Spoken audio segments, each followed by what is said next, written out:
पूरा देश देख रहा होगा कि महंगाई बेरोजगारी पे बात हो रही है और एक दूसरे का उपहास कर रहे हैं। आप गरीब का उपहास कर रहे हैं, आप प्राइस किसी व्यक्ति का उपहास प्राइस में आइए। जी, मैं वो कह रहा था कि नयन सुखलाल अपनी पत्नी 2 बच्चों के साथ रहता है, सर सांसदों के घर की रखवाली करता है जैसे चौक पे होता है, 20,000 की तनख्वाह है, 10 से 12,000 पे वो साइन करता है, यानी मूल तनख्वाह 10 से 12,000 होती है। उसके 2 बच्चे हैं सर, अब सुन लीजिए, 4,000 रुपए घर का किराया दे रहा है सर, काटते जाइएगा 10 में, 1,200 रुपए सिलेंडर का हर महीना, 1 महीना तो लगेगा ही, खाने पे 50 गुना 2 गुना 30, 3,000 रुपए, स्कूल की फीस, 2 बच्चे हैं 2,000, आने जाने का खर्चा नहीं जोड़ रहा हूं, आकस्मिक बीमारी को भी नहीं जोड़ रहा हूं, डीजल और पेट्रोल भी नहीं जोड़ रहा हूं क्योंकि उसके पास सिर्फ साइकिल है। सर ये नयन सुख दिल्ली में भी है, ये कलकत्ता में भी है, बंबई में भी है, ये हमारे पटना में भी है। नयन सुख के नजरिए से महंगाई को देखिए और बेरोजगारी को देखिए, तब पता चलेगा कि हमारे सरोकार कितने संकीर्ण हैं। सर एक विशाल पार्टी, पूरे देश में सबसे विशाल पार्टी, एक विशाल राज्य में एक विशाल बहुमत के लिए चुनाव लड़ रही थी सर। पूरे उस प्रोसेस में कीमतें नहीं बढ़ी। पहले कहा जाता था कि बाजार कीमतें तय करता है, सर कीमतें क्यों नहीं बढ़ी? मैं इसलिए कह रहा हूं कि विशाल पार्टी होने के साथ साथ हृदय भी विशाल होना चाहिए। बड़ा हुआ तो क्या हुआ, जैसे पेड़ खजूर, पंछी को छाया नहीं फल लागे अति दूर। हमारी कोशिश होनी चाहिए कि लोगों को रिलीफ दें।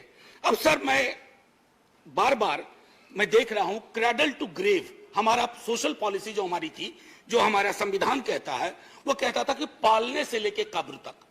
आपने पालने से लेके कब्र तक कोई ऐसा मसला नहीं छोड़ा है जिसपे जीएसटी ना लगी हुई हो। सर कब्र में दाह संस्कार की लकड़ी पर तो कम से कम सुकून से आदमी जाए दुनिया को अलविदा कहते हुए। सर कफन का कपड़ा ओढ़ने के बाद सर, कफन में जेब नहीं होती है सर, हम सब जानते हैं, उसकी जेब पहले ही आपने ढीली कर दी मौत से पहले। मैं सिर्फ यह आग्रह कर रहा हूं कि इस तरह के लोक सरोकार के मुद्दों पर एक चिंता सार्वजनिक होनी चाहिए और अगर आपसे गलती हुई है तो उसको आप वापस ले लीजिए। वो आप रोल बैक करने से कोई आप छोटे नहीं हो जाएंगे। वैसे छोटे होने के लिए किसी भी चीज से हो सकते हैं। सर जब इन्फ्लेशन पे मेरा एसडीडी जो था, शॉर्ट ड्यूरेशन डिस्कशन, मैंने इन्फ्लेशन और अनएम्प्लॉयमेंट दोनों को जोड़ के दिया था सर मैं उस राज्य से आता हूं, आज भी मेरा 0 आवर था, एडजर्न हो गया। सर मेरे राज्य में आपने विजुअल्स देखे होंगे अग्निपथ पे, लोगों को बड़ी चिंता हुई, मुझे भी चिंता हुई। मेरे नेता प्रतिपक्ष तेजस्वी जी ने कहा भी कि हिंसा की कोई जगह नहीं, लेकिन सर हमारे यहाँ हिंसा सबसे ज्यादा क्यों हुई? आक्रोश बहुत है सर। हमारे यहाँ बच्चा सरकारी नौकरी के सपने देखता है, रेलवे, सेना, शिक्षक, सर कहीं भी कुछ है ही नहीं। हमारे राज्य को विशेष राज्य का दर्जा देने की बात कही गई, हमारे राज्य को विशेष पैकेज देने की बात कही गई। सर हमारे राज्य को ना फुटबॉल बना के रख दिया गया है, उछाल के इधर उछाल के इधर। हम सिर्फ, मैंने पहले भी कहा था कि हमको आपने श्रमिक केंद्रित राज्य बना दिया है। हम सिर्फ श्रम देते रहें और आप हमको जनसाधारण ट्रेन देते रहिए ताकि हम अलग अलग राज्यों को ट्रेन से अपने श्रमिक पहुंचा सके। सर ये सरासर नाइंसाफी है, सरासर नाइंसाफी है बिहार के साथ। सर मैं एक बात कहना चाहता हूं आपके माध्यम से, बेरोजगारी के मसले पर। मैं चूंकि महंगाई और बेरोजगारी को अलग नहीं देख सकता सर, ये संभव ही नहीं है मुझसे, और ये संभव नहीं है मेरे साथियों से भी कि दोनों को अलग अलग करके देखें, क्योंकि दोनों में ताल्लुक इतना गहरा है। सर एक्स्ट्रा अटेम्प्ट की मांग कर रहे हैं छात्र, बैठे हुए, कोई सुनवाई नहीं। 4 साल की नौकरी पे आपने कह दिया। कमाल यह है कि वो 4 साल जिसमें से 25% को रिटेन आप करेंगे, पता ना जाने कैसे करेंगे, उनकी 4 साल की वो नौकरी भी नहीं जोड़ी जाएगी सर। उनके पास कोई ग्रेच्युटी नहीं, कोई पेंशन नहीं। तो क्या हमने सोशल सिक्योरिटी के पूरे सरोकार को ध्वस्त करने का निर्णय लिया? सर रहम करना चाहिए, सरकारों का काम है, रहम करो। मैं जानता हूं आप चुनाव जीतते हो, मुझे कोई ऐतराज नहीं, आप चुनाव जीतते रहिए, लेकिन साहब दिल भी जीतिए। मैं बोलिए, आपका सर मैं खत्म हो रहा है। एक शब्द महंगाई से अलग नहीं बोला है। और अगर मैं ये कहना चाहता था सर कि आप कहते हैं कि आपको मैंडेट मिला, मैं मानता हूं ना, हमें नहीं मिला, आप चुनाव जीते, लेकिन इसका मतलब क्या है सर? वो मैंडेट लाइसेंस है क्या ब्रूटलाइज कर दें लोगों को, उनके सरोकारों को। सर कोई भी मैंडेट आखिरी नहीं होता है, कभी न कभी उसका एक्सपायरी डेट आता है।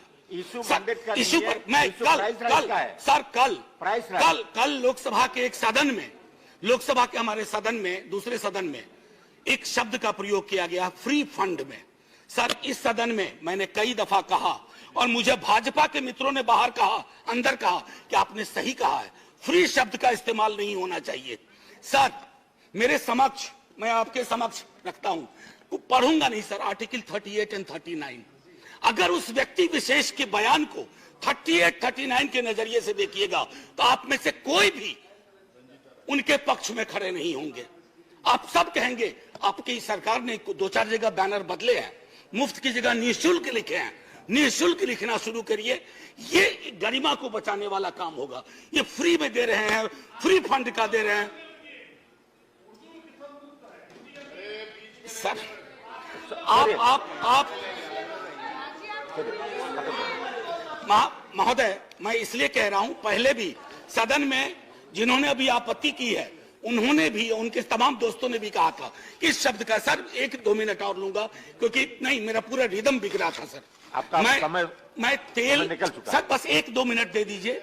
मैंने तेल की बात नहीं की, मुझे पता है कौशिक बासु ने खुद कहा कि क्रूड ऑयल प्राइस जो इंटरनेशनल का राइज है उससे हमारी महंगाई का कोई, ये लोकल फ्यूल प्राइस राइज से ड्रिवन है सर। और इसलिए मैं कहता हूं, एक आखिरी टिप्पणी करके, इन्फ्लेशन इन हेल्थ केयर पर सर चर्चा होनी चाहिए। इन्फ्लेशन की वजह से ओल्ड एज पीपल को, मैंने नयन सुख की आपको कहानी सुनाई, हमारे आपके मित्रों में कई नयन सुख हैं। अगर कोई आकस्मिक बीमारी आ गई, अपनी वहां भी जीएसटी लगा दिया, आदमी के आमदनी का सेविंग्स पे कोई प्रभाव नहीं पड़ रहा है, फिर भी हम जय जयकार करने को भी तैयार हैं, बशर्ते कि आपकी नीतियों में तब्दीलियां हो। सर एक आखिरी चीज कह करके बात खत्म करूंगा। कल माननीय वित्त मंत्री साहिबा ने, सर एक मिनट दे दीजिए। मैंने बड़ी मेहनत से ये किताब भी सोचा था कि वित्त मंत्री मैडम को बताऊंगा, MOS हैं सर, ये है Marx Capital and the madness of economic reason. यहां तो मैडनेस ऑफ इकोनॉमिक रीजन की बात हो रही है, we have entered madness of economic unreason. और उसमें किंग जॉन से उन्होंने एक उद्धृत किया है, खत्म करता हूं sir, and say here is no sin but to be rich, and being rich my virtue then shall be to say there is no vice but beggary, since kings break faith upon commodity, gain he be my lord for I will worship thee. So माननीय वित्त मंत्री साहिबा ने कल कहा, और खत्म कर रहा हूं यहीं, उन्होंने कहा कि अश्योर करती हूं, मैं उनके अश्योरेंस पे भरोसा करना चाहता हूं। मैं सर धन्यवाद नहीं, अभी और बड़ा धन्यवाद कहिएगा आप, मैं भरोसा करना चाहता हूं। लेकिन मतलब आप खत्म करने का धन्यवाद। राजनीतिक विरोध के बावजूद मैं सिर्फ यही कहूंगा, मिर्जा गालिब को साइड करते हुए, तेरे वादे पे जिए हम तो ये जान झूठ न जाना कि खुशी से मर न जाते, गर एतबार होता। जय हिंद सर।